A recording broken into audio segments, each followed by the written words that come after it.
Bitwise কেমন, ধরো এখানে একটা ভেরিয়েবল আছে 1 1 0 1,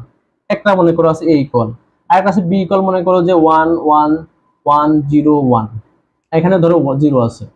সো বিটওয়াইজ মানে হচ্ছে এই বিটা একটা বিট এটা হচ্ছে তুলনা করে। যে আমরা যখন এন্ড গেট করেছিলাম, ধরো এই দুটাকে আমরা এন্ড করব,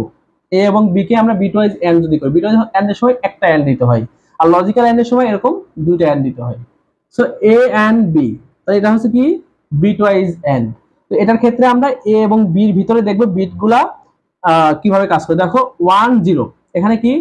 একটা সত্য একটা মিথ্যা, তাহলে এটা উত্তর হবে হচ্ছে মিথ্যা, যেহেতু এন্ড আছে বিটওয়াইজ এন্ড।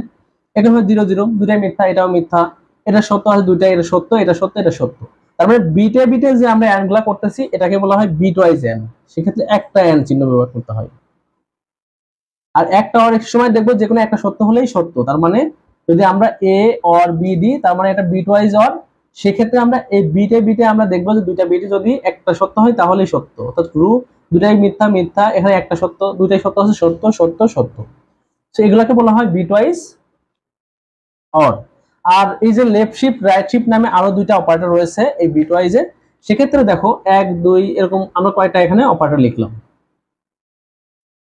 লেখার পরে এই যে বিটওয়াইজ এরকম দিয়েছি, এটার মান মনে করো এ, আমরা বললাম এ কে আমরা এরকম করলাম যে বিটওয়াইজ এরকম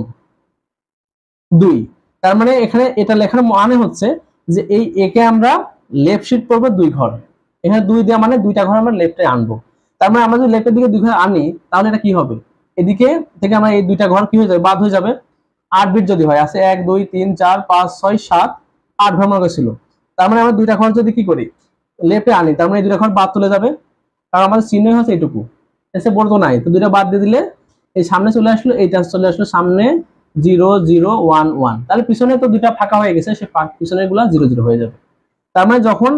বিটওয়াইজ লেফট করবো তখন এটা হয়ে যাবে দ্বিগুণ, মনে রাখবে তোমার মান দেখলে বুঝবে এটা হচ্ছে দ্বিগুণ হয়ে যাবে।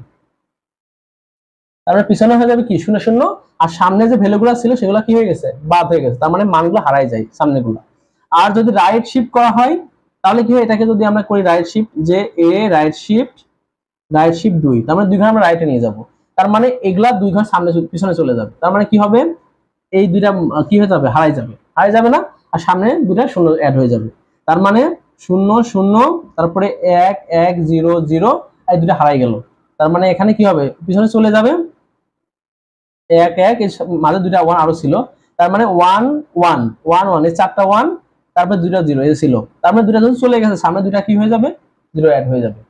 সো রাইট শিফট করলে দুইটা পিছন থেকে হারাই যায় বিট, আর এই লেফট শিফট করলে সামনে থেকে বিটগুলো হারাই